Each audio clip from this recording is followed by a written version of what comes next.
Buenos días, buenas tardes, buenas noches, en el horario donde nos estés escuchando.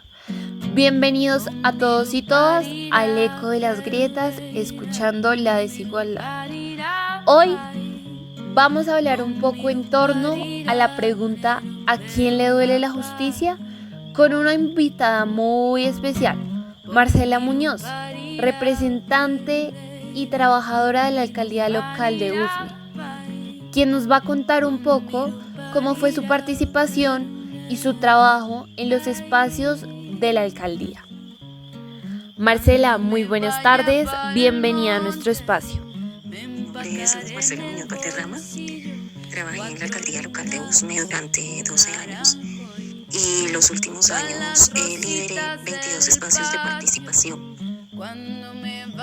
Para entender un poquito, los espacios de participación son una herramienta que permite a la ciudadanía influir de forma directa en los asuntos políticos, públicos y locales, teniendo también una herramienta importante como diálogos ciudadano y mesas de trabajo, que son herramientas para debatir temas concretos, formular políticas públicas y encontrar soluciones a las problemáticas específicas que tenga la comunidad.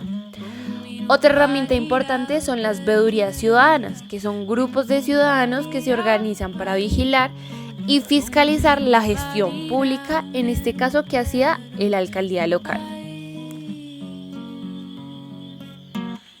Perfecto, con esta introducción damos paso a Marcela, que nos va a contar su experiencia y nos va a contar los desafíos que ella conoció y enfrentó en su trabajo. Fueron muchos los desafíos que enfrenté en mi trabajo porque era en unos espacios había que empezar a crearlos, por ejemplo, en el espacio de los adultos mayores, tuvimos que crear ese espacio, el espacio de infancia y adolescencia también lo tuvimos que crear, y en ese entonces pues era un poquito complicado el tema político, ya que muchas veces a las comunidades lo que hacen es pues usarlas, llenar todo lo que tiene que ver con la asistencia, pero muchas veces no se llega digamos que a soluciones concretas a la comunidad.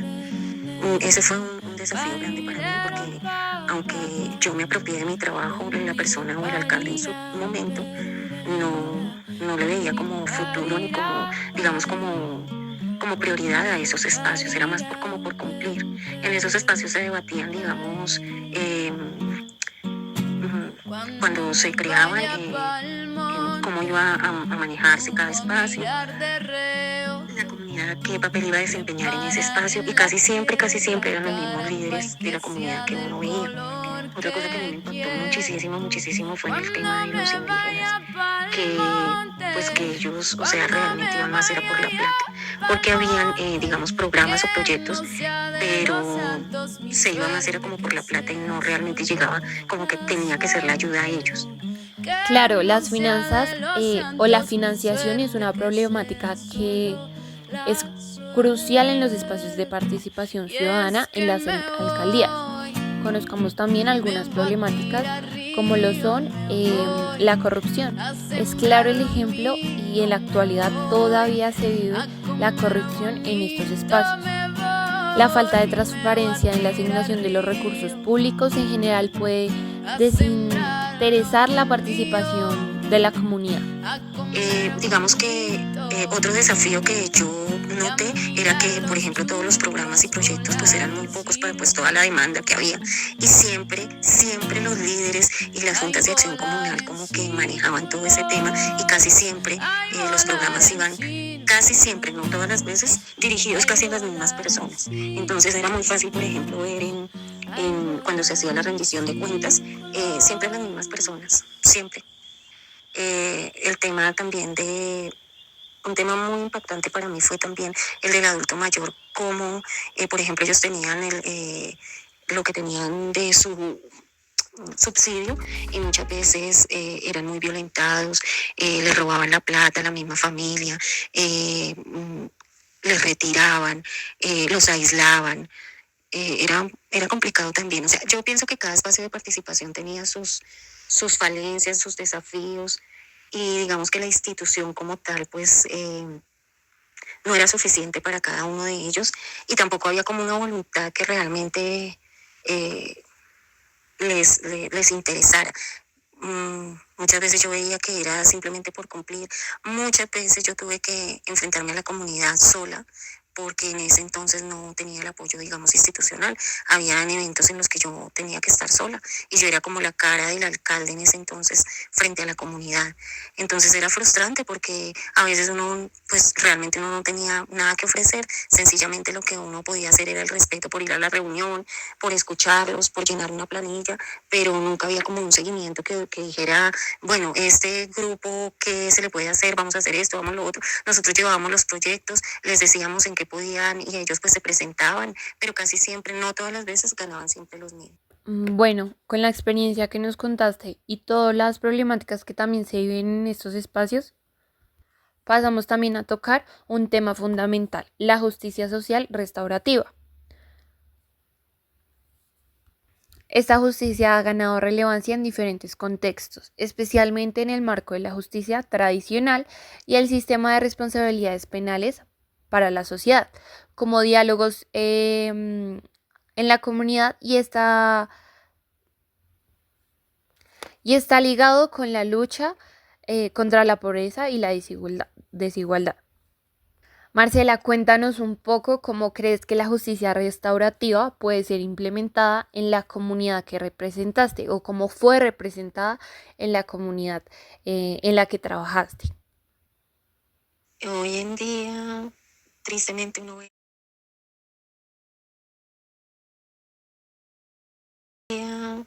tristemente uno ve una alcaldía que no es para la comunidad y una justicia restaurativa sería que si el campesino llega con sus necesidades, con sus dudas, con sus quejas, pudiera encontrar realmente una respuesta, pero muchas veces ni siquiera hay acceso físico a la entidad, porque el que entramos una serie de personas, habrán unas que no, pero la gran mayoría que no están ubicadas como que no entienden qué es ser servidor público, qué es servir a la comunidad.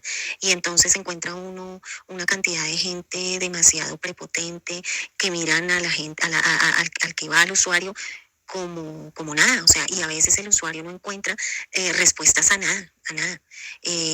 Eso lo digo también porque yo siendo también ciudadana de allá y también muchas veces después de que ya salí de la alcaldía, ya después de que dejé de ser funcionaria, fui en mi calidad de, de, de, de ciudadana y yo me daba cuenta que era pues que por lo menos uno medio sabía hablar y medio entendía cosas y había, o sea, una brecha grandísima para uno poder acceder a la información. Entonces, yo siempre pensaba que la persona, que si eso era uno, que entonces cuando el campesino llegaba de lejos, desorientado, ¿qué iba a encontrar? Y yo pienso que siempre fue un hielo lo que encontraba ahí. Acá también nos lleva un poco al concepto de justicia social, ¿no? El cómo se busca la equidad en el reparto de los bienes sociales, la igualdad de oportunidades y la protección de los derechos a todas las personas, sin exclusión.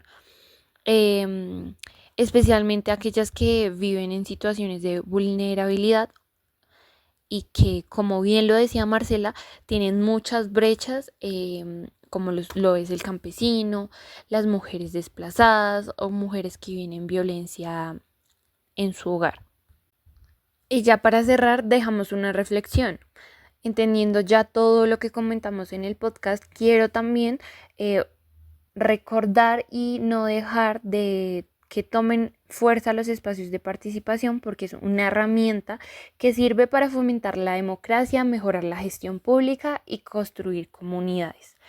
Entendiendo esto, permite que las personas de manera individual y organizada influyan en las decisiones y acciones que afectan su entorno, evitando que el poder se ejerza de forma unilateral y abusiva.